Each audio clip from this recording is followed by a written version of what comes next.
Балдар, бүгінгі тақырыбымыздың анықтау үшін біз осы адасқан әріптер ойыны арқылы бүгінгі сабағымыздың тақырыбын шығарып аламыз. Бізде әріптерді орын-орынмен қоюымыз керек әріптерді.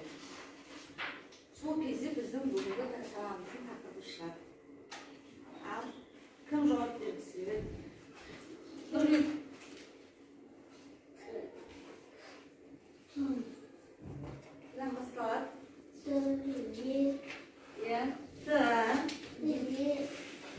Назира. Теңдеу дұрыстап, теңдеу деген дұрыс шығады. Сонда біздің бүгінгі тақырыбымыз теңдеу. Енді балдар, біз өткен сабақта теңдеумен таныстыққан болатынбыз, иә? Енді бүгінгі сабақта да теңдеуді әрі қарай жалғастырамыз. Енді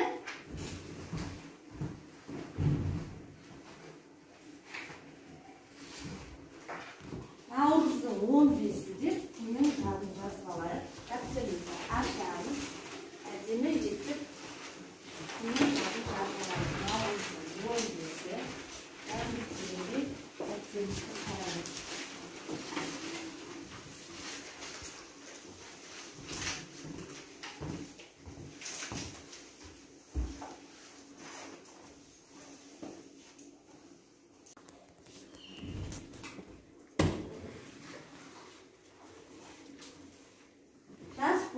Енді біздер балалар тақтада берілген математикалық жазбалардың ішінен теңдеу тауып алуымыз керек. Ана екінші жаңтыр. Қайсысы? Нешінші сурет? Ортасы үшінші. Екінші сурет. Ал осы теңдеуді кім оқып береді? Мен. Беске екіні қосамыз тең болады дейді. Жалғыз оқып берші, иә? Беспен ікістің қосындысы жетіге тең. Өте жақсы. Бұл бізде теңдеу екен. Беспен ікістің қосындысы жетіге тең. Енді балдар, бізді ағай. Бүгінгі сабағымыздың тақырыбы сонда теңдеу болып табылады екен. Теңдеу дегеніміз белгісіз компоненті бар теңдікті теңдеу деп атаймыз. Мысалы, 3 пен x-тің қосындысы 7-ге тең. 7 мен x-тің айырмасы 4-ге тең. Бұл яғни белгісіз компонент болған жағдайда біз оны не деп атайды екенбіз? Теңдеу деп атайды екенбіз. Жарайсыңдар.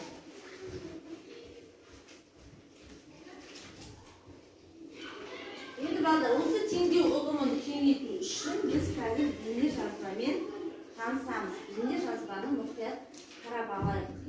Бейне жазба қарап алайық. Ай мектеп.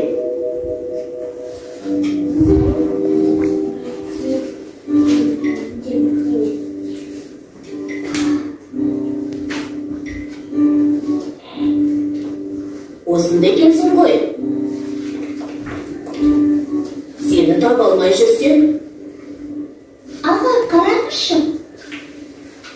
7-ге ханы қосқанда 9 болады деп жазып қойыпты. Ал сеніңше қалай? 7-ге ханы емес, 2-ні қосқанда 9 болады ғой, иә? Екеуі де дұрыс.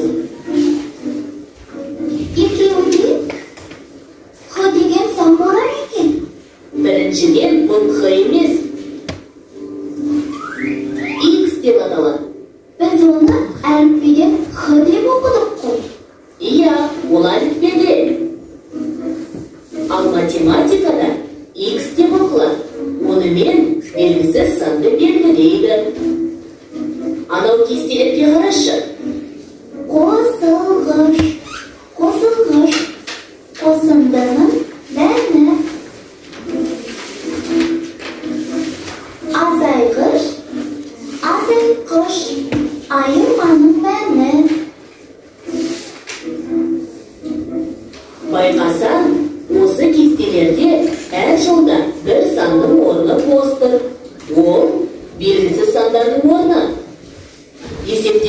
өзгелі сандарға қарап, белгісіз санды таба аламыз. Осындай белгісіз саны бар теңдікті теңдеу деп атайды. Біз теңдік тура болатындай x-тің мәнін табуымыз керек. X-тің мәнін теңдеудің түбірі деп атайды. Мысалы, x қосылған 3 тең болады 7 деген теңдеуді алайық. Егер қосылғыштардың бірі белгісіз болса, қосындының мәнінен белгілі қосылғышты азайту арқылы табамыз. Теңдеудің шешімін тексеру керек. Ал теңдеуде азайту болса қалай істейміз? Ол үшін мынадай теңдеу алайық. Ол азайтылған x тең болады 3. Егер азайтқыш белгісіз болса, азайғыштан айырманың мәнін азайтасың. 7. Дұрыс па? Тексереміз. Дұрыс екен. Ал азайғыш белгісіз болса, мысалы, x азайту 5 тең болады 2 болса, азайғышты табу үшін айырманың мәніне азайтқышты қосамыз. Бұнда 7 болады. Тексерейік. Дұрыс екен. Менің ойыма бір есеп келді. Айта ғой, қандай есеп? Менің 30 теңгем бар. 2 балмызда 100 теңге тұрады. Сізді қанша теңге қосуыңыз керек? Нағыз өмірден алынған есеп екен. Шығару жолын сен айттың. Мен есептейін. Белгісіз қосылғышты табу үшін қосындының мәнінен белгілі қосылғышты азайтамыз. Теңдеудің түбірі 70 болады. Тексерісті ұмытпаңыз. 30 қосу 70 тең болады 100. Теңдеуді шештік. Енді балмұздақтың мәселесін шешейік. Енді балдар бейне жазбамызды қарап қойса, осы теңдеу ұғымын алған білімімізді әрі қарай жалғастыру үшін есептер шығарайық. Бүгінгі оқулығымызды 62-ші бетін ашамыз. Ашайықтаймыз. 62-ші беттің тақырыбы теңдеу. Бұл бірінші тапсырма берілген. Бұл тапсырмада бірінші есепте балалар халық аспаптар ансамблінің концертіне келді. Әлия мен Сырымға теңдеулерді оқуға көмектес. Белгісіз компоненттерді ата, теңдеулерді шешті. Енді бізде бірінші теңдеу беріліп тұр. Бірінші теңдеуді кім оқып береді ма? Басқа. Қария оқып береді ғой. Бірінші теңдеуді оқып береді. Бұл таңдағы Üstüne bir su ikizciliktir. Biz ten x-тің қосындысы 7-ге тең деген теңдеу берілген отыралық.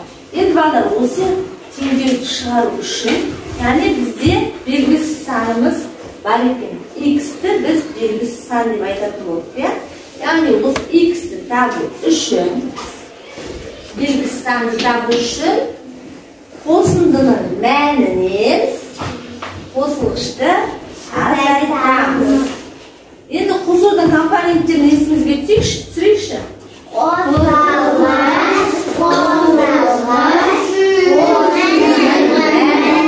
Бізде бұл жерде қай қосылғыш белгісіз? Нешінші қосылғышымызды? Екінші қосылғыш белгісіз екен. Қосындының мәні 7, бірінші қосылғышымыз 5. Яғни қосындының мәнінен бірінші қосылғышты азайтамыз. Сонда біздің белгісіз санымыз шығады. Бұл теңдеудің шығару жолы. Яғни 7 азайту 5 азайту 5 x тең деп аламыз. Сосын бірге айтайық. 7 мен 5-тің айырмасы тең. Теңдік сызығы сызамыз. Сосын істейміз.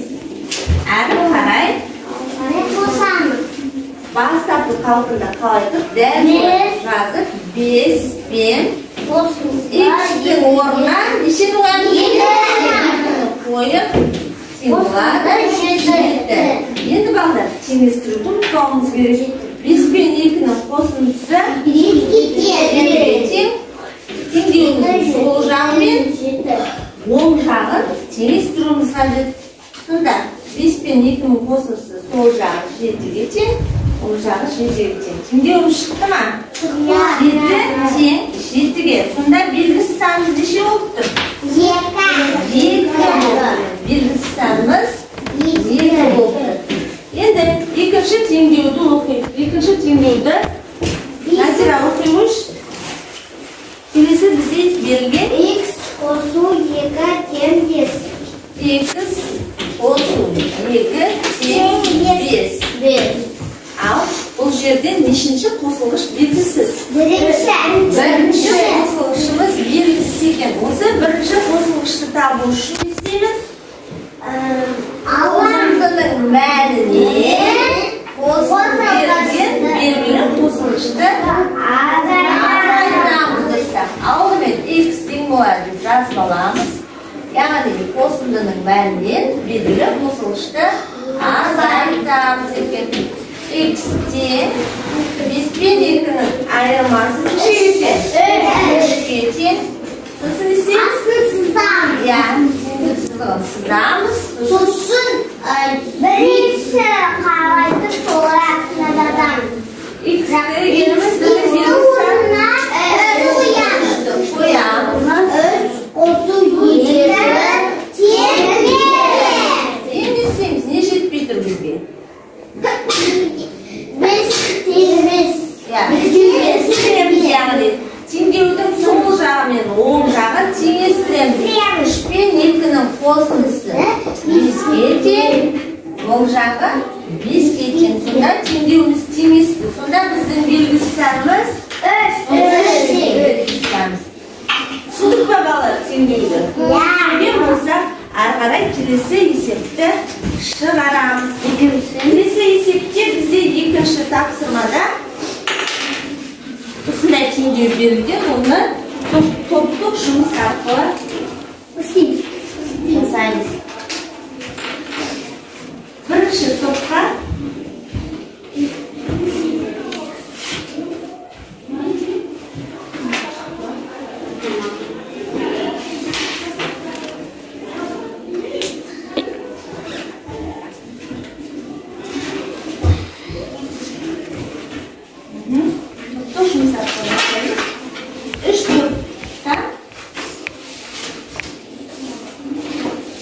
бірінші топ